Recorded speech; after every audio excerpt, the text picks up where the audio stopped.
তার জন্য কেমন জয়গুরু মা। জয় গুরু, সকলকে আমার জয় গুরু। খুব ভালো, সকলে গেয়েছেন। আমি যাদের যাদের গান শুনলাম সবার খুব পছন্দ, সবার পছন্দ হচ্ছে গান। সকলের গান খুব ভালো লেগেছে। এই মাতৃ সম্মেলনের ৫ম বর্ষ আমি যোগদান করে খুব আনন্দ পাচ্ছি যে আবার সকলের সঙ্গে আমার দেখা হলো, সকলের গান শুনতে পারলাম, নতুন নতুন মায়েদের সঙ্গে পরিচয় হলো। এখন শঙ্করদি আমায় ছাড়েন, আমি কি করব? তাই আপনাদের অনুরোধে আমাকে এখানে আসতে হয়েছে। তাই ইষ্ট প্রসঙ্গ আলোচনায় আমাকে বলতে হবে। তা আমরা জানি যে আমরা যবে থেকে দীক্ষা নিয়েছি তবে থেকে আমরা ঈশ্বরই হয়েছি। শ্রী শ্রী ঠাকুর অনুকূল চন্দ্রের পরিবারের সঙ্গে আমরা যুক্ত হয়ে আছি। তিনি আমাদের সব, তিনি আমাদের গুরু, তিনি আমাদের পিতা। তিনি যা যা বলে গেছেন, যা যা বইতে লিখে গেছেন, তাই আমরা বলবো আজকে, তাই আমরা শুনবো। আর আপনারা সকলেই জানেন কাকে কিভাবে চলতে হবে, কিভাবে আমাদের দিন শুরু, দিনের শেষ করতে হবে, সমস্তটা ঠাকুরময় হয়ে আমাদের জীবনে চলতে হবে।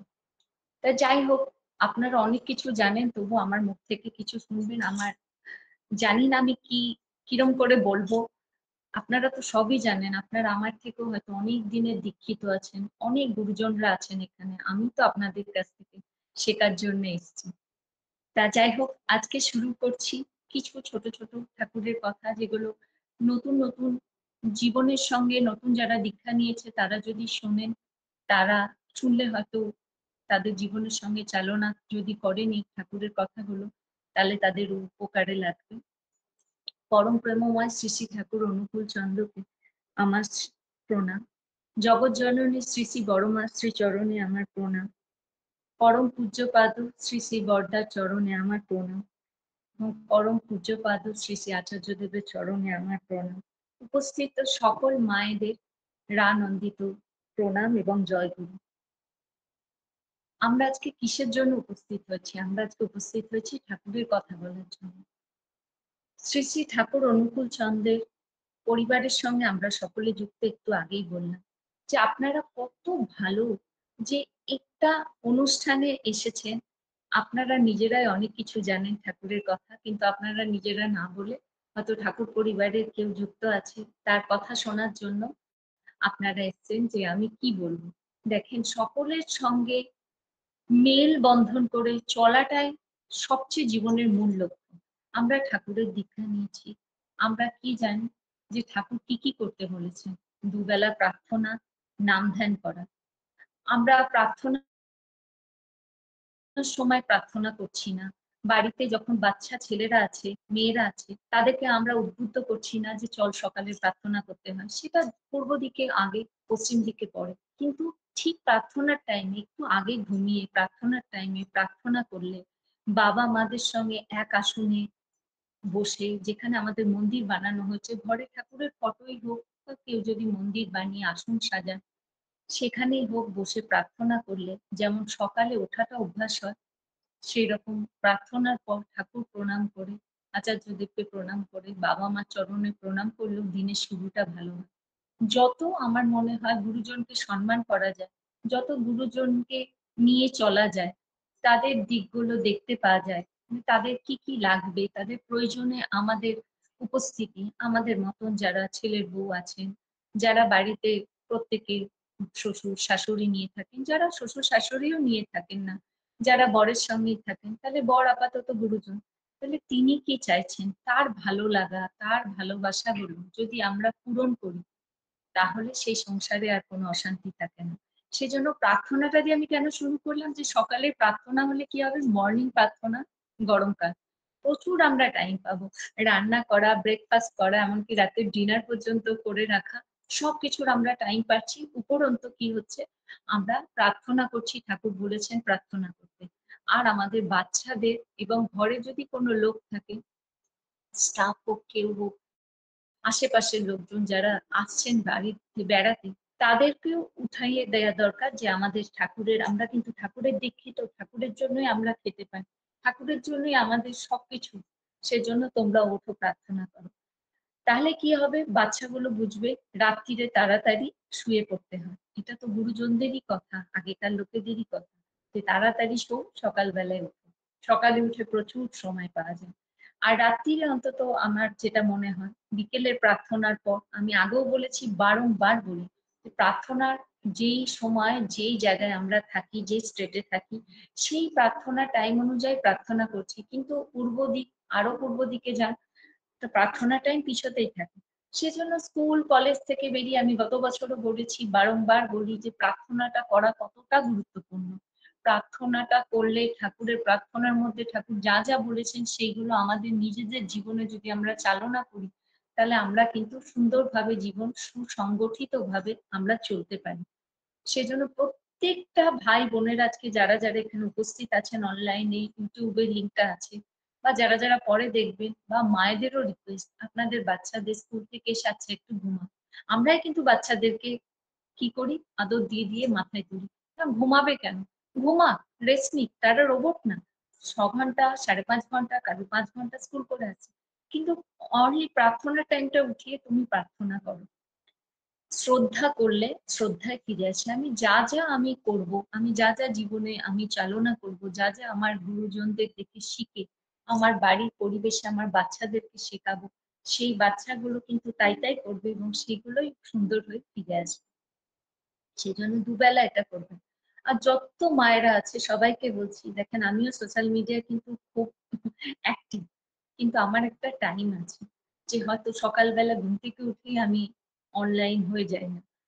আমি কি বলবো, হোয়াটসঅ্যাপ বলেন, যারা আমাকে প্রতিদিন জয়গুরু সেন্ড করেন তারাও জানেন, 9টা 10টা কখনো 11টা, কারণ আমার সময়, আমার পরিবার, পরিবারকে আমি দেব।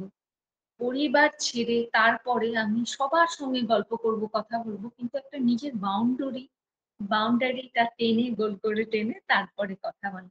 আপনাদেরকে আমার এটাই বলা, যে ঠাকুর নিয়ে আমরা চললে আমরা নিয়ন্ত্রণ করতে পারি, নিজেদেরকে আত্মনিয়ন্ত্রণ করতে পারি। আত্মনিয়ন্ত্রণ কখন হয়, যদি ঠিক করে, আবার বলছি, দুবেলা প্রার্থনা আর নাম ধ্যান করা হয়। সকালের প্রার্থনা এবং বিকেলের প্রার্থনার পর নাম ধ্যান করা, এটা একদম সকলের উচিত। আর ভোরবেলায় ঘুম থেকে উঠে, আপনি যখনই ঘুম ভাঙলো, আপনি ঠাকুরকে স্মরণ করে করেন, ঈশ্বরীতির আগেও করতে পারেন, আপনি নাম ধ্যান করেন। আমি তো নাম ধ্যান করি সকালে উঠে, তারপর তো ঈশ্বরীতি করি, চান টান করে ঈশ্বরীতি করি। তা যাই হোক, সকালে ঘুম থেকে উঠে ঠাকুরকে স্মরণ করে আমি ঘুম থেকে উঠছি, কারণ তিনি ছাড়া আমার কেউ নেই। সবচেয়ে আপন কে আমাদের, তিনি। তার জন্যই আমি সন্তান পেয়েছি, তার জন্যই আমি বর পেয়েছি, তার জন্য এত বড় ঘর পেয়েছি, এত সুন্দর জায়গা আমার বিয়ে হয়েছে, এত সুন্দর আপনাদের পেয়েছি, যারা প্রমাণ নয় প্রতিটা পদক্ষেপে আমাদেরকে রক্ষা করছেন, বাঁচিয়ে যাচ্ছেন। ঠাকুর বাড়ির সকলকে আপনারা মন প্রাণ দিয়ে ভালোবাসেন। কোথায় কত দূরে আপনারা থাকেন, বসে আছেন আমি কি বলবো সেটা শোনার জন্য। হয়তো ফালতু কথাও হতে পারে আপনাদের জন্য, আপনারা অনেক কিছু জানেন, বললাম যে যারা আমার থেকে অনেক দিনের দীক্ষিত আছে তাদের কাছ থেকেও আমার শেখার আছে। শেখার কোনো বয়স নেই, ছোটর কাছ থেকেও শেখা যায়, বড়র কাছ থেকেও শেখা যায়, ছোটরাও টিচার হওয়া যায়। যে কেন, আমি যেটা জানি না সে আমার টিচার হতে পারে না? আপনাদের মধ্যে হয়তো কেউ আছেন যাকে আমি শিখতে পারবো আরো কিছু, যে মা এরকম ভাবে বললে ভালো হতো, মা ওরকম ভাবে কথাটা বললে ভালো হতো। সেই জন্যই মানুষ আপনজন, সবাই সকলের আমরা আপনজন, আপনারা আমার সবচেয়ে আপনজন। তাই এই আপনজনকে আমরা কি করে পেয়েছি, ঠাকুরের দয়া পেয়েছি। ঠাকুরের যদি দীক্ষা না নিতাম, ঠাকুর বাড়িতে আমার বিয়ে না হতো, ঠাকুরের দীক্ষা না নিতাম, তাহলে আপনাদের আমি কোথায় পেতাম? আপনাদেরকে আমি পেতাম না, আপনাদের মতন ভালোবাসার লোক আমার চারিদিকে গণ্ডিতে আমার থাকতো না। আমি এত জানতে পারতাম না, শিখতে পারতাম না। আমি এখানে এসে কত কিছু শিখেছি। শ্রী শ্রী আচার্যদেব কি বলে, যে দীক্ষা নিয়ে তোমাদের জীবনে কি কি তোমাদের উন্নতি হয়েছে সেগুলো বলো। আমি প্রত্যেকবার এই লিঙ্কে থাকি, হয়তো একই কথা হয়ে যেতেও পারে, আমি জানি না আমি কি বলছি। আমি ঠাকুরের কথাই বলছি, এইটুকুনি আমি জানি, কারণ মঙ্গল চেয়ে আমি কথা বলছি, কারণ অমঙ্গল চাই না, এইটুকুনি আমি জানি। তা ঠাকুরের মঙ্গল প্রার্থনার জন্য আমাদের নাম ধ্যান করা উচিত। নাম ধ্যান করলে আত্মনিয়ন্ত্রণ বাড়ে। আপনারা করে দেখেন, প্রথমে 10 মিনিট, 15 মিনিট, অনেক কিছু ভেসে আসবে, ছবি অনেক কিছু মনে হবে, যে আজকে সকালে কি হলো, আচ্ছা কালকে কি হলো, রাতে কি হলো, বিশেষ করে হাউস ওয়াইফদের, গৃহবধূদের। কিন্তু কনসেন্ট্রেশন করে, আগ্রা চক্র দেখে নাম ধ্যান করলে আপনার মনে এত শান্তি লাগবে, আপনার ইনটিউশন বেড়ে যাবে। তখন লোকে কি বলছে, ৫ জনের মাঝখানে দাঁড়িয়ে লোকে কি বলতে চাইছে আপনাকে, কি বলছে সেটা আপনাদের বেশি মনে লাগবে। মানে আপনারা বুঝতে পারবেন, মুখ দেখলে বুঝতে পারবেন। সেইজন্যই বলেন যে আচ্ছা সকলে খুব বুঝতে পারেন। এই বাড়ির অনেকে কথাই বলেন যে ইনি তো খুব বুঝতে পারেন, ইনি কি করে বুঝলেন? একমাত্র তাদের নাম ধ্যানের জোর। আমি এই বাড়ির বউ হয়ে বলছি, 26 ইয়ার্স আমি এই বাড়ির বউ। ইনারা এত নাম ধ্যান করেন, এত নাম ধ্যান করেন, এত লোকের সুখ চিন্তা করেন, লোকের ভালো চান। তাদের কাছ থেকে আমি তাদের কারুর হয়তো আমি ভাইয়ের বউ, কারুর ছেলের বউ, কারুর হয়তো আমি ওয়াইফ, আমার নিজের হাজব্যান্ড এবং আদার্স সবাইকে দেখে বলছি তাদের কাছ থেকে আমি এখনো শিখছি। আমি বললাম যে শেখার কোনো বয়স নেই। তাদের কাছ থেকে শিখি কি করে জীবনকে নিয়ন্ত্রণ করতে হয়, কি করে সুন্দর করে ঠাকুরকে নিয়ে চলতে হয়। তা যাই হোক, আমার মনে হয় মানুষ সবচেয়ে ইম্পর্টেন্ট আমাদের ঠাকুরের জগতে। কি সৎসঙ্গ শেখানোর পর আমরা এখানে শিখতে এসেছি, আর এখানে এসে আমরা কি শিখেছি, যে মানুষকে আপন করে নেওয়া। ঠাকুরও চাইতেন টাকা পয়সা কোনো কিছু কিন্তু সারা জীবনের নয়। এমনকি আমার যদি ঝোঁক বেড়ে যায় স্বামী, পুত্র, আমার কোনো কিছুর ওপর, কোনো বিষয় সম্পত্তি, কোনো লোকজনের ওপর, সেটাও কিন্তু তখনই আমার মাথায় বাজ ভেঙে পড়বে। কারণ প্রতিটা চলনে, প্রতিটা কথায় আমার যদি ঠাকুর না থাকে, ঠাকুরকে নিয়ে চিন্তা না করি, তাকে প্রতিষ্ঠা করাই আমার জীবনের মূল লক্ষ্য, দীক্ষা সংকল্পই আছে। তাহলে এটা যদি আমি না করি, ঠাকুরের কথা না শুনি, তাহলে আমি কিচ্ছু পাবো না। আর ঠাকুর ঠাকুর করলেই আমার মনে হয় আমার বা আপনাদের স্বামী, শ্বশুর, শাশুড়ি, বর, যা যা আমাদের সঙ্গে গণ্ডিতে যুক্ত, আমাদের গুরু ভাই গুরু বোনেরা সকলে ভালো থাকবেন, সকলে আনন্দ থাকবেন। আর আপনার সবাই সবার সঙ্গে একত্রিত হয়ে থাকবো। আমরা দীক্ষা সংকল্পের কাজ করছি, ডিপিওস করছি, আমরা সবাই সবার সঙ্গে ওতপ্রোতভাবে জড়িত আছি। আচার্য দেব যে বলেছেন এই কাজ করতে, তাতে কি হচ্ছে, সকল মায়েদের সঙ্গে একত্রিত হয়ে আমরা চলনে চলতে পারছি। সকল মায়েদের হয়তো আলাদা আলাদা সংসারের কাজ, আলাদা আলাদা তাদের মনের চিন্তা ভাবনা, কিন্তু দেখেন সব চিন্তা ভাবনাগুলোকে একই সূত্রে বাঁধা হচ্ছে। ৪টায় যাওয়া, ৫টায় যাওয়া, যে টাইমেই যাওয়া, যেখানে গিয়ে যা হোক, সকল মায়েরা কিন্তু একই জিনিস উপস্থিত হচ্ছে, যে একই আমাদের চিন্তা ভাবনা। আমরা এইভাবেই চলবো। সকল দাদারা তাই ডিপিওয়ার্স করতে গেলে নিজের ইগোকে ব্রেক করে তারা সবাই সবার সঙ্গে সংযুক্ত হয়ে কাজ করছে। হয়তো কেউ ঘরের বাইরেই বেরোতেন না, বা হয়তো কেউ এতই কম কথা বলে ইন্ট্রোভার্ট, যে নিজের মনের কথা সে খুল্লা বলতে পারে না। যাজন করতে গেলেও সে খুব ঠাকুরের লোক, কিন্তু যাজন করতে গেলেও ইতস্তত করেন। কিন্তু আমাদের আচার্যদেব এটা বলাতে, তিনি আমাদের পিতার সমনীয়। তা তিনি এটা বলাতে আমরা যখন করছি, তখন কি হচ্ছে, আমাদের নিজেদের মনে যে চিন্তা ভাবনাটা, সংকীর্ণ চিন্তা ভাবনাটা সরে আমাদের চিন্তা ভাবনা বড় হয়ে যাচ্ছে। কারণ আমরা মেশার ক্ষমতাটা বেড়ে গেছে, এটা আপনারা স্বীকার করেন না করেন, কথা বলার ক্ষমতা, মেশার ক্ষমতা সকল মায়েদের বেড়ে গেছে। মায়েদের কেন বলছি, আজ মাতৃ সম্মেলন, এবং আজ মায়েরা এখানে উপস্থিত আছে। অনেক মায়েরা হয়তো ইচ্ছা থাকলেও বাড়ির বাইরে বেরোতে পারতেন না, সংসারের কাজে বেরোতে পারতেন না।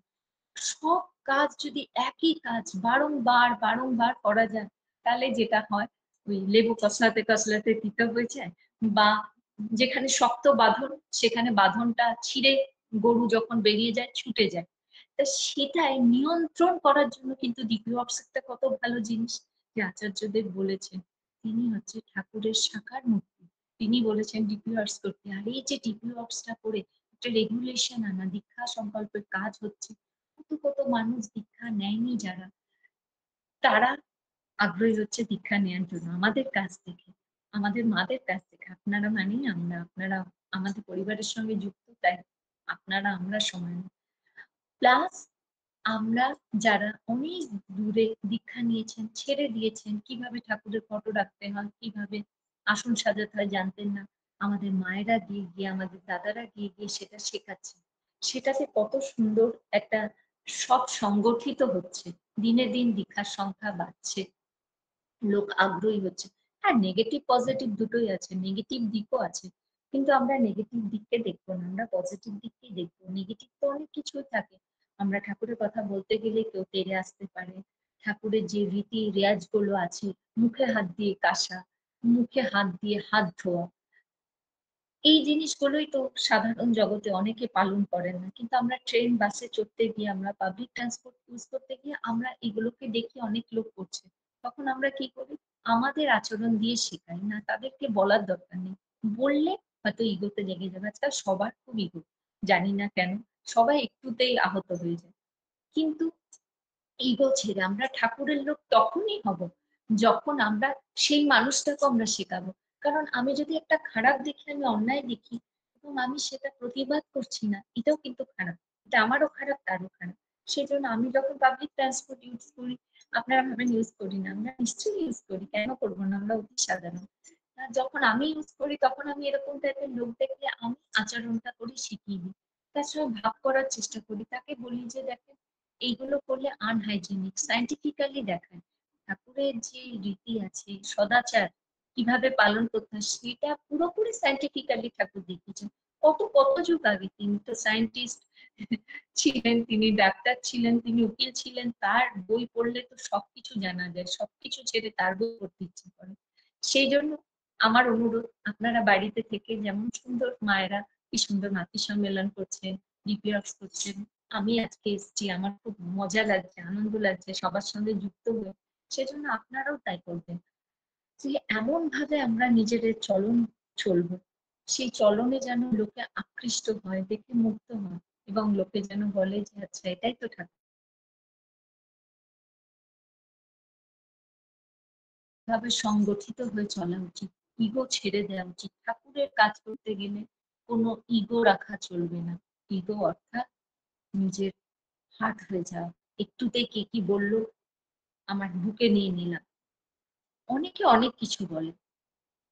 সামান্য কিছুদিন আগে আমি একটা ঘটনা বলছি, কে কারা আমি বলতে চাই না, কিছুদিন আগেরই ঘটনা, 1 উইকস আগে আমার সঙ্গেই ঘটেছে। আমি জানিও না কেন ঘটলো, কিন্তু ব্যাপারটা হচ্ছে যে কেউ একজন আহত হয়েছে, হয়তো আমার কোনো আচরণে আহত হতে পারে। আমি তো সবসময় চেষ্টা করি যে ইনিশিয়ালি যেন কারোর সঙ্গে কোনো দুর্ব্যবহার না করতে। এটা আমি আমার কিন্তু বরকে দেখেই শিখেছি। আমার বর নারকোলের মতন। আপনারা যারা দাদার সঙ্গে মিশেছেন, দাদার বাইরেটা খুব শক্ত, দেখে মনে হবে খুব শক্ত, ভিতরটা খুব নরম। আমি 26 বছর সংসার করে তার কাছ থেকে অনেক কিছু শিখেছি, আজও শিখছি। কিভাবে বাথরুমেরও গামছা মেলতে হয়, কিভাবে বাথরুম পরিষ্কার করতে হয়, নিজের কাজ নিজেকে করতে হয়।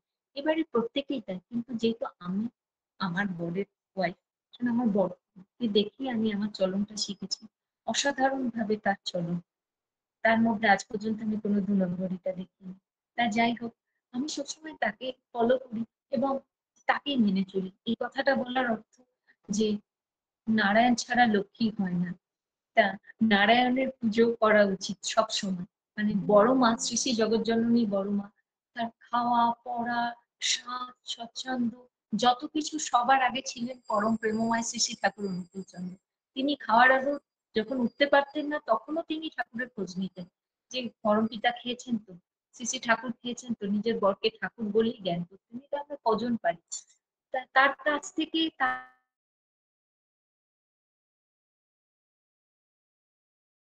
তিনি তো দেবী, তিনি তো লক্ষ্মী মা। কিন্তু তার কিছু আচরণ যদি আমরা সকলে, আমি এবং আপনারা সকলে যারা যারা দেখছেন, সকলে যদি একটু ভাগ করে নিতে পারি তাহলেই ভালো। যেমন নিজের প্রায়োরিটি নিজের বর সকলের আগে, নিজের বরের সুখ স্বাচ্ছন্দ্যতা দেখা, নিজের বর ভালো আছে তো, তিনি খাবার খেয়েছেন তো, তার সুখটা দেখা, তিনি এবার ঘরে ঢুকেছেন। স্বাভাবিক, বড়েরা তো সবসময় বাইরেই থাকেন। তাহলে বাচ্চাদেরকে বলা যে এবার তোমার বাবা এসছে, বাবাকে টিভিটা ছেড়ে দাও, বাবার যাতে কোনো অযত্ন না হয় দেখো, এবং ছেলে মেয়েদের দিয়েই কাজটা করাতে হয়। মেয়ে তো থাকলে অবভিয়াসলি কাজ করানোই উচিত, কারণ পরের ঘরে যাবে এবং শ্বশুরই তার বাবা, শ্বশুরকেই বাবা মানতে হবে, এবং এটাই ন্যায্য যে শ্বশুরই আমার বাবা। তো একটা বাবার থেকে আর একটা বাবার কাছে যাচ্ছে, তাহলে শ্বশুর বাড়িতে গিয়েও সেই বাবার কতটা ভালো শিক্ষা, সেই মায়ের কতটা ভালো শিক্ষা, এবং মাটার উপর নির্ভর করছে বেসটা বানানো, বেসিক জিনিসটা কি, ফাউন্ডেশনটা কি, মেয়েটা কতটা শিখেছে। তাই সেই বাবার যত্ন নেওয়া, সেই মায়ের যত্ন নেওয়া, যদি শাশুড়ি মা থাকেন সেই মায়ের যত্ন নেওয়া, তিনি কি খাবেন তার খাওয়ার আগে নিজের না খাওয়া, এইগুলো আগেকার দিনে হতো। এবং আমি আমার মাকে দেখে শিখেছি বলে আমি বিয়ের পর এসে করেছি। এই জিনিসগুলো আজকাল নেই, ফ্ল্যাট বাড়ি হয়ে গেছে। এখন কাজের সূত্রে হতেই পারে ফ্ল্যাট বাড়ি, কিন্তু যখন ফ্ল্যাট বাড়ি হচ্ছে, শ্বশুর শাশুড়ি থাকছে না, তাহলে নিজের বরের কে প্রায়োরিটিটা দেয়া, তাহলে কি হবে, ঘরটাও ভালো থাকবে এবং আমরা কারোর অনুশাসনে থাকছি। তিনি বর, যদি শ্বশুর থাকেন তাহলে শ্বশুরকে প্রায়োরিটি দেওয়া, যে তার অধীনে থাকছি। কারোর অধীনে থাকলে আর মনে একটু ভয় থাকলে না, কাজগুলো খুব ঠিক করে করা যায়। যেখানে ভয় নেই সেখানে কিছুই নেই, ভয় নেই, কারোর জন্য করা নেই, তখন আলসে হয়ে যায়। তখন খাওয়া খাওয়া খেতে খেতেই মোটা হয়ে যায়, ব্রেন আর কাজ করে না। যত লোকের জন্য করব, যত পরিবারের জন্য করব, যত লোকের জন্য ভাববো, তাহলে আমার মনে হয় ভিতর থেকে বুদ্ধিগুলো ব্রেনে চলে আসে, যে আচ্ছা এখন তাহলে উনি এটা খাবেন, তাহলে তখন এটা খেলে ওনার ভালো হয়। আমি সবকিছু করি, আমি একটু আগেও বললাম আমি সোশ্যাল মিডিয়ায় খুব অ্যাক্টিভ, কিন্তু একটা বাউন্ডারি আছে, যে আমার এই টাইম, এটা শ্বশুরের টাইম, এটা বরের টাইম। রাত্রির 11টার পর আমি সোশ্যাল মিডিয়ায় কেন থাকবো, কারণ আমি, আমার বর, আমার বাচ্চা আছে, তাদের প্রায়োরিটি দেবো। তা যাই হোক, এগুলো ঠাকুরের কথা, এগুলো আমি করছি না। ঠাকুর যেভাবে বলেছেন নিজের চলনটাকে, বইতে লেখাগুলো নিজের চলনের মধ্যে তুলে ধরতে হয়। তা যাই হোক, কিছুদিন আগে এরকম ঘটলো যে আমি তো কিছু করিনি ইনিশিয়ালি, আমি জানি কিছু করিনি, আর যদি কারোর সঙ্গে কিছু করি তো ক্ষমা চেয়ে নিই, যে হে ভগবান আমার অজান্তে হয়ে গেছে, ক্ষমা করে দিন। সে হঠাৎ করে আমি তার ঘরে গিয়েছি, কিন্তু সে কোনো ওয়েলকামিং বিহেভিয়ার তো নাই। উপরন্ত মানে আমি যাতে আর না ঢুকি সে ব্যবস্থা তিনি করেছেন। মানে আমি যাতে না ঢুকি, মানে আমি কি বলবো, মানে ঢোকা উচিত না, তুই আমার ঘরে বা তুমি আমার ঘরে ঢুকবে না, এরকম একটা ব্যাপার, তুমি আমাকে প্রণাম করবে না। তা যাই হোক, এই আচরণ যদি কেউ করে, তাহলে কেউ, আপনাদেরও বলছি, সাবধান হয়ে যাবে, যে কখনো কেউ হয়তো আপনার ঘরে কম যায়, তাতে আপনার মনে রাগ আছে, কিন্তু যেদিন সাডেনলি সে গেল, কোনো গুরু ভাই গুরু বোনের কথা বলছি, আমার ক্ষেত্রে গুরু ভাই গুরু বোন আসবে সাডেনলি, হয়তো কারো কাউকে নর্মালি পছন্দ হতেই পারে, কারো কারো ভালোবাসার জায়গায় কেউ থাকতেই পারে না। তা যাই হোক, কেউ কারোর আপনজন হয়ে কেউ কারোর ভালোবাসার জায়গায় বিচরণ করছে, কিন্তু আমি ভাবছি যে এ আমাকে পছন্দ করে না, দ্যাটস নট ট্রু। সে অবশ্যই পছন্দ করে বলেই সে কত মিনিটের জন্য তোমার ঘরে গেছে, যখন ঘরেই ঢুকেছে তখন তার সঙ্গে দুর্ব্যবহার না করা উচিত। এটা ঠাকুরের লোক হয়ে ওঠা হলো না। কিন্তু আমি যত লোকের সঙ্গে দুর্ব্যবহার করব, যত আমি লোককে বলবো যে এরকম এসো না, চলে যাও, কেন আসছো, তুমি তো এখানেই তোমাকে দেখি বেশি, আমার কাছে তো আসো না, এইসব কথাগুলো বচপন উঠে আসে, মানে নট ম্যাচিওর, ম্যাচিউরিটি তার ঝরে ঝরে পড়ে। তা যাই হোক, আমি তো আর যাব না, কারণ আমার ইগো নেই, কিন্তু রেস্ট, রেস্ট অ্যান্ড পিস, যেখানে শান্তি আছে সেখানেই থাকবো। তা সেরকম রেস্ট অ্যান্ড পিসের জন্য একটু দূরে থাকবো, কিন্তু আমি যদি তাকে ভুলটা ধরিয়ে না দিই, তাহলে সেটা আমারও যতটা ক্ষতি তারও ক্ষতি। সেজন্যই আজকে সবার সামনে ঘটনাটা বললাম, যে সে যদি দেখে তো তার ভালোই হবে, মঙ্গল হবে। কারণ ঠাকুরকে নিয়ে চললে এরকম কারোর সঙ্গে কখনো করা উচিত না, কাউকে দুঃখ দেওয়া উচিত না। দুঃখটা দেয়া মানে সবার মনে, আমার মনে হয় ঠাকুর বিচার করেন সকলের মধ্যে, ব্রাহ্মণ থেকে শুরু করে ডোম, ম্যাচর, ম্যাথর, যারা মরা পোড়াচ্ছে, ব্রাহ্মণের মরাই কিন্তু ডোম পোড়াচ্ছে, ব্রাহ্মণকে রক্তও কিন্তু একটা ডোমই দিচ্ছে, আমরা তখন দেখি না এ পজিটিভ না বি পজিটিভ না এবি পজিটিভ না ও নেগেটিভ রক্ত, তখনও একটা ছোট মানুষই দিচ্ছে। সেজন্য কাউকে কখনো ছোট ভাবতে নেই, আপনারাও ভাববেন না। আমি আমার শ্বশুর মশাই, আমার যিনি ঋত্বিক, শেষে মেজদা আপনারা যাকে বলেন, আমি তার কাছ থেকে শিখেছি যে বৌমা কখনো কোনো মানুষকে ছোট ভাববে না, সব মানুষকে নিজের মতন ভাববে, সব মানুষই, সবার মধ্যে ভগবান বিরাজ করছে, সবাইকে শ্রদ্ধা করবেন, ভক্তি করবেন। এটা আমার শ্বশুর আমাকে বলেছে, আপনাদেরও বললাম, সবাইকে ঠাকুরমুখী হয়ে চলতে বলবে, আর নিজের আচরণটাও ঠাকুরমুখী করে চলবে। যাই হোক, এখন যদি হঠাৎ দেখেন যে একটা অন্য লাইনে কেউ যাচ্ছে, হয়তো চাকরি বা নিজের প্রফেশনাল লাইফ কেউ বেছে নিচ্ছে, হয়তো আমি আজ বলছি, কালো আমি বেছে নিতে পারবো, যে হয়তো আমার একটা কোনো ভালো লাগার জিনিস, মানে আমার কথাটা হচ্ছে সেটা বেছে নিলে হয়তো লোকে পুরো সোশ্যাল মিডিয়া জুড়ে আলোচনা যে কেন এটা করছে, এটাও কিন্তু করা উচিত না। এগুলো আজকাল দেখছি, ফেসবুকে থাকি, ইনস্টাগ্রামে থাকি, দেখছি, তাই বলছি। আমার মনে হলো আজকে ঠাকুরের কথা আলোচনা করতে গেলে এই কথাটাও বলার দরকার। যার যেমন পার্সোনাল লাইফ আছে, কি ছবিতে কি দেখলো, কি দেখলো না, কে কি লিখলো, কে কি পোস্ট করছে, পরশ্রী কাতরতা আমরা করবো না, তার দেখা দেখি আমরা কিছু করবো না, নাম্বার ওয়ান।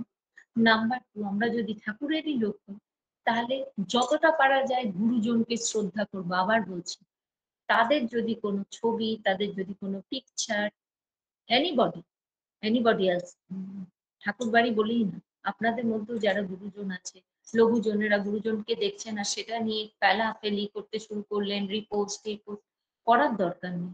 নিজে ঠাকুরকে নিয়ে চলেন, দুবেলা প্রার্থনা করেন, নাম ধ্যান করেন, নিজের সংসারের প্রতি নজর দেন, নিজের বর বাচ্চা সন্তান শ্বশুর শাশুড়ি আনুষাঙ্গিক সারাউন্ডিং যারা আছে, নেবার্সরা প্রতিবেশীরা, তাদের মঙ্গল চান, তাদের বাড়িতে মিষ্টি পাঠান, তাদের বাড়িতে সুন্দর সুন্দর খাবার দেন, তারা মাছ মাংস খেলেও তাদের দৈন দুর্দশায় দাঁড়ান। সংকল্পে লেখা আছে না, আমাদের যখন দীক্ষা সংকল্প আমরা পড়ি তখন লেখা আছে কি, শ্রী শ্রী ঠাকুর অনুকূল চন্দ্রকে প্রতিষ্ঠা করায় আজ থেকে আমার জীবনের মূল লক্ষ্য। আর একটা সংকল্পে কি আছে, আমার যত খারাপ অবস্থায় হোক, আমার যারা গুরু ভাই গুরু বোন মায়েরা আছেন, তাদের পাশে দাঁড়ানো আমার সবচেয়ে বড় কাজ। তাদের যদি আমি শুনি কারুর অপারেশন হচ্ছে, কারুর কিছু হচ্ছে, তাদের কোনো টাকা লাগবে, কোনো কিছু সাহায্য লাগবে, নিজে উপস্থিত না থেকেও লোককে দিয়ে হলেও সাহায্য করবেন, এটাই হচ্ছে ঠাকুরের কাজ করা। সেজন্য আজে বাজে কোথায় কি হচ্ছে কোথায় না হচ্ছে সেটা আমরা দেখবো না, যার যেটা পার্সোনাল লাইফ করুক। কেউ যদি গান করতে পারে, গানটা কারোর ভালো লাগে, এই যে আজকে যেমন সব মায়েরা গান করলেন, নতুন মাদের সঙ্গে আমার পরিচয় হলো, সেই গানগুলো যদি তারা করতে পারে, তাহলে কেউ যদি ড্যান্স করতে পারে, তার যদি কোনো ড্যান্স ভালো লাগে, কারোর যদি অভিনয় ভালো লাগে, সে যদি অভিনয় চান্স পায়, তাহলে আমাদের কোনো আপত্তি নেই। গানটা ভালো আর অভিনয় আর নাচটা খারাপ, সেটা কে বলেছে? এটা কেউ তো বলে দেয়নি। এটা ঠাকুরের কোথায় লেখা আছে যে গান ভালো আর নাচ আর অভিনয় কোনো কিছু ভালো না? যে এটা অভিনয়টাকে পেশা মনে করে, সে তার পয়সা ইনকামের জন্য অভিনয় করবে, তার প্রতিভার জন্য অভিনয় করবে। আমরা তাকে কেন বাধা দেব? সে কি ঠাকুর থেকে বিরোধী আছে? না। কেউ যদি মডেল হতে চায়, তার হয়তো সে দেখতে সুন্দর, তার হয়তো সে ছোটবেলা থেকে তার জব, সে মডেলিং করবে, তার শ্বশুর তার স্বামী তার বাড়ির পরিবেশ তাকে ইনভলভ করছে যে হ্যাঁ করো, উৎসাহিত যোগাচ্ছে। তাহলে আমরা কি করব, সোশ্যাল মিডিয়ায় এরকম যদি মাদের দেখি, এরকম কেউ দেখি, তো ঠাকুর বাড়িরও কাউকে দেখি, আমরা উৎসাহিত করবো যে বাহ অ্যাচিভমেন্ট তার, সে কত ভালো, সে ঠাকুরের লোক হয়ে সে দুবেলা প্রার্থনা করে সে লোকের মাঝখানে থেকে ঠাকুর ঠাকুর করে সে নিজের পথে নিজে দাঁড়াচ্ছে, তাকে আমরা আরো উৎসাহিত করব। সেগুলো সেই দিকে আমরা তাকাবো না। যার যার, তার মানে আমি কি বলতে চাইছি, সব কাজই ভালো। ঠাকুর কোনো তুলনায় বলে দেয়নি, কোথাও লেখা নেই যে গু পরিষ্কার করা খারাপ আর একটা বিশাল একটা কর্পোরেট অফিসার হওয়া ভালো। আমার যা কর্মফল, আমার যা পূর্বজন্মের কর্মফল, আমি যেখানে জন্মেছি, আমি যতটুকু এডুকেশন করেছি সেই অনুযায়ী আমি কাজ করব। শুধু বারবার বলছি, ঠাকুরের পথ থেকে শুধু আমরা সরবো না, ঠাকুর ঠাকুর করে যাব।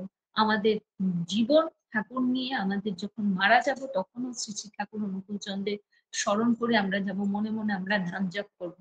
আর একটা কথা, নাম জপ করতে গিয়ে অনেক কথা বলা হয়ে যাচ্ছে। নাম জপ করতে গেলে যেটা করতে হবে, আমাদের ভারতবর্ষে কোনো কিন্তু গ্যারেন্টি নেই। এটা আমি কিন্তু আমার বরের ভাষায় বলছি।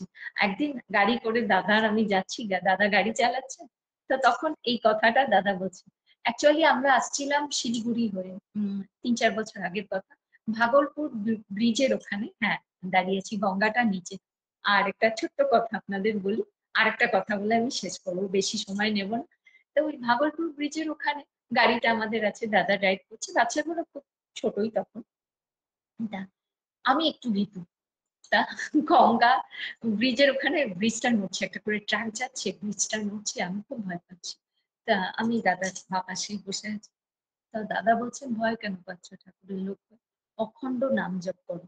তা আমি সঙ্গে সঙ্গে নাম জপ করতে শুরু করলাম। তারপরে ভ্যারাইটি ইনসিডেন্ট হতে লাগলো।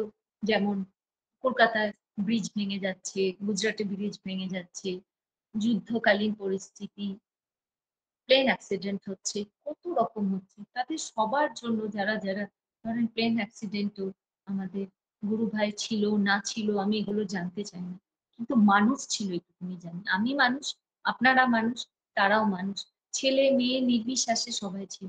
অন্তত আজকে কথা বলতে বলতে তাদের জন্য আমি প্রে করছি, আপনারাও প্রে করেন। তারা যারা অসুস্থ হয়ে তারা অচানক মারা গেছে, আজ আমিও হতে পারি, কাল আপনারাও হতে পারেন। প্লেনে যাচ্ছি হঠাৎ মারা যাচ্ছি, কাল কি হবে আমরা জানি না। তা যারা অসুস্থ হয়ে মারা গেলেন, এরকম অচানক মারা গেলেন, যিনি বেঁচে আছেন তার তো খুব সৌভাগ্য।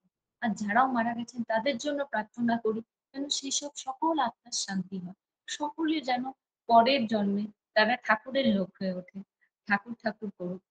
হয়তো ঠাকুরের দীক্ষিত অদীক্ষিত এই নিয়ে কোনো কথা নেই, ঠাকুর সবাইকে বাঁচাবেন, দীক্ষিতকেও বাঁচাবেন, অদীক্ষিতকেও বাঁচাবেন, কারণ তিনি ইউনিভার্সাল। ইউনিভার্সকেই তো তিনি বাঁচাচ্ছেন, পৃথিবীকে তিনি বাঁচাচ্ছেন। সে হয়তো যুদ্ধ হলে ভূমিকম্প হলে শঙ্খ বাজায়, প্রণাম করে, তা ধরতি মাইয়া আমরা মা বলি, তা সেই লক্ষ্মী মা জগৎজননী বড় মা সেই ঠাকুর ঘুরে ফিরে আমার ঠাকুরের কথা আমি বলবো। তা আমি যেটা বলছি যে তাদের হয়ে প্রার্থনা করলাম, আপনারাও করেন যেন তারা ভালো জন্ম নেয়। তা যাই হোক, অখণ্ড নাম জপ আপনারাও করবেন। আমার বরের কাছ থেকে এটা শেখা, তারপর আমি নিজে ড্রাইভ করি, যখন বাচ্চাদের সঙ্গে যাই, দুই বাচ্চাই ড্রাইভ করে, ট্রেনে যাচ্ছি, প্লেনে যাচ্ছি, বাচ্চারা কলকাতায় পড়াশোনা করতো, আমি নিজে প্লেনে যাচ্ছি, আমি কিন্তু অখণ্ড নাম জপ করি, কারণ দাদা বলছে কোনো ট্রাস্ট নেই ভারতের ব্রিজ আর রাস্তার উপর, ইঞ্জিনিয়ারদের উপর ট্রাস্ট করা যাচ্ছে না, ওয়েদারের উপর ট্রাস্ট করা যাচ্ছে না। হয়তো তারা ভালো করে বানাচ্ছে 100% দিন, কিন্তু এমন ওয়েদার যে মাঝখানে গর্ত খাপড়া খাপড়ি। তা সেই জন্য রান্নাই করেন যাই করেন ঠাকুরময় হয়ে চলতে হবে, অখণ্ড নাম জপ করে রাস্তায় যেতে হবে। আর আমাদের আচার্যদেব স্মৃতি, আমার যে দাদা, আমি দাদা বলি, তা বড়দা বলেন কি, আচার্যদেব একটা কথা বলেন যেটা খুব ইম্পর্টেন্ট, আপনাদেরও বলছি কারণ আমি তো ঘরের পাশে থাকি, আমি শুনি, আপনারা শুনতে পারেন না তাই বলছি। উনি একটা কথা বলেন যে আমরা যা কিছু করি ঠাকুরকে উদ্দেশ্য করে করবো, খাবার সময় প্রণাম করে ঠাকুরকে উদ্দেশ্য করে আমরা খাচ্ছি।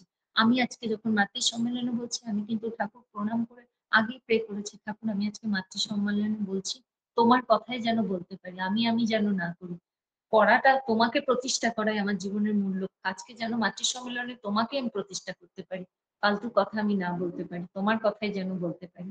এরকম রাস্তাঘাটে যাওয়া, চান করা, হাগা মোতা, বাচ্চা সামলানো, যা যা কাজ আমাদের, যা যা ইচ এন্ড এভরিথিং কাজ, সেগুলো ঠাকুরকে বলে করতে হবে, ঠাকুরকে না বলে কোনো কাজ করা যাবে না। রিসেন্টলি আমিও একটা কাজে গেছিলাম কলকাতায়, আমার বড় ছেলে আমাকে নিয়ে গেছিল, খুব গুরুত্বপূর্ণ কাজ ছিল, সেটাও কিন্তু আমি ঠাকুরকে বলে গেছি।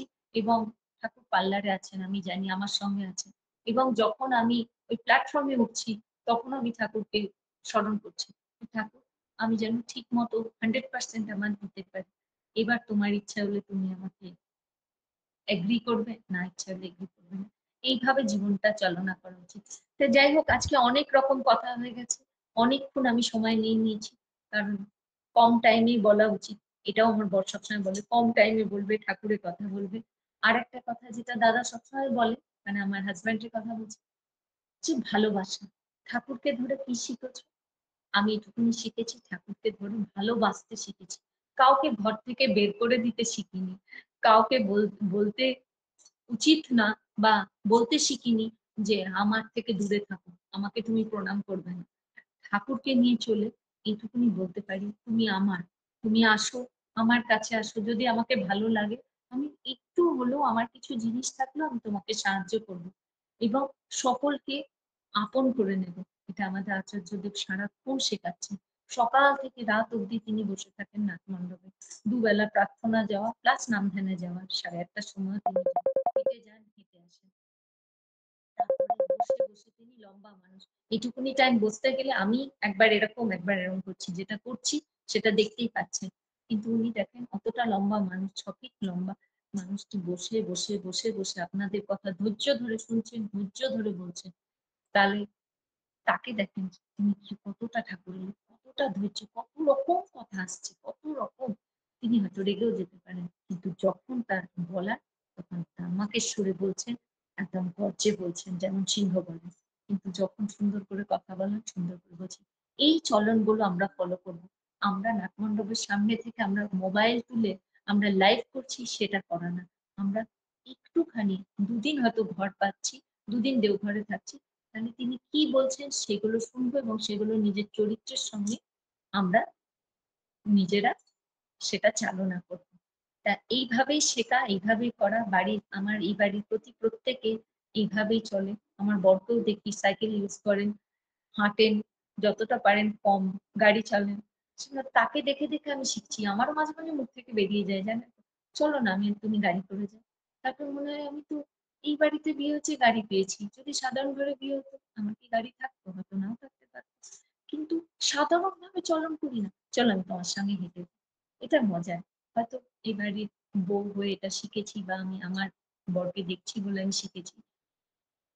কিন্তু যাই হোক, নিজের বর শ্বশুর শাশুড়িকে ভালোবাসবেন। আবার বলছি, নিজের ঘরকে ভালোবাসবেন। বেশ আমাদের ঘর ফাউন্ডেশনটা ভালো রাখলে যতই বাড়ি তোলেন ভাঙবে না। সেরকম যতই জীবনে ঝড় ঝঞ্ঝা অসুস্থতা যত কিছুই না আসুক না কেন, কখনো ভিত ভেঙে যাবে না।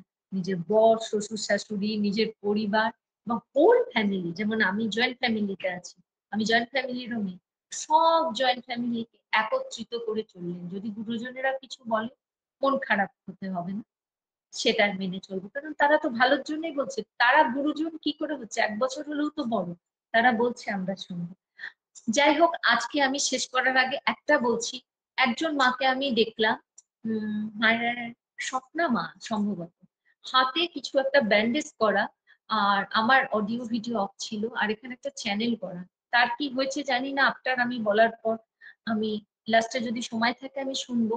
কিন্তু আমার সবচেয়ে ভালো লাগলো, তিনি অসুস্থতার মধ্যেও হাতে ব্যান্ডেজ করা নিয়ে চ্যানেল করা আছে, তা সত্ত্বেও তিনি এতটা টাইম দিলেন, যতটুকুনি বললেন কতটা টাইম দিলেন। তা প্রার্থনা করছি আমরা সবাই যেন আপনার মতন হয়ে উঠতে পারি, যে যত কষ্ট হোক, যতই ব্যথা বেদনা হোক, যত রকমই শারীরিক দুর্বলতাকে আমরা বিলীন করে আমরা ঠাকুরময় হয়ে চলবো। আমরা ঠাকুরের উদ্দেশ্যে সবকিছু করবো। আপনার এই চলনটা আমার আজকে খুব ভালো লেগেছে। আপনাকে দেখে আমি শিখলাম, যদি আমি কখনো অসুস্থ হই, আমি ইষ্ট প্রসঙ্গ আসলে আমি কখনোই না করবো না মা, রিয়েলি বলছি। আমি আপনার দেখে শিখলাম। এবং আমাদের সৎসঙ্গীরা, মায়েরা, দাদারা এতই ভালো যে সবাইকে দেখে শেখা হয়। আমি তো শিখেই যাচ্ছি। দেখেন, আজকের এই সৎসঙ্গে আমি যদি যোগদান না করতাম, আমি ভেবেছিলাম করবো না, ওই যে শঙ্করে দিয়ে আবার টেনে নিয়ে আসলেন। এই যোগদান করে আমি এটা শিখতে পারলাম যে শরীরের ব্যথা বেদনা যাই হোক, এত আনন্দের জিনিস ঠাকুরের দীক্ষা নিয়ে আমরা এত আনন্দে থাকি যে এই রোগটাও বিলীন হয়ে গেল আমাদের, মাকে দেখে শিখতে পারলাম। ঝড় ঝঞ্ঝা অশান্তি সব আসবে, কারণ আমরা দেবতা না, আমরা মানুষ। কিন্তু এইটাকে গ্রো আপ করে ঠাকুর নিয়ে চলবো। এই যে মা আপনাকে দেখতে পাচ্ছি, হ্যাঁ রাইট, স্বপ্না মা। তা যাই হোক, আপনি ভালো থাকেন, আপনি দ্রুত সুস্থ হয়ে ওঠেন, এই কামনা করি। আপনাকে দেখে আমি আজকে শিখলাম। আমি আজকে রাখছি, আমার অডিও একটু পর বন্ধ করব, ভিডিও বন্ধ করছি। যাই হোক, আপনারা সকলে সুস্থ থাকেন, ভালো থাকেন, আনন্দে থাকেন। আর আপনাদের কথায় আপনাদের বলেছি, আপনারা জানেন এই কথাগুলো, কিন্তু আমি তবুও বলেছি, কারণ বলতে বলা হয়েছে। যাই হোক, রাখছি, শঙ্করীদি রাখছি। সকলকে আমার আনন্দিত জয়গুরু প্রণাম। জয় গুরু মা, জয় গুরু। জয় গুরু, নবৌ ডাকমা, জয় গুরু, জয় গুরু মা, জয় গুরু, জয় গুরু, জয় গুরু, জয় গুরু, জয় গুরু।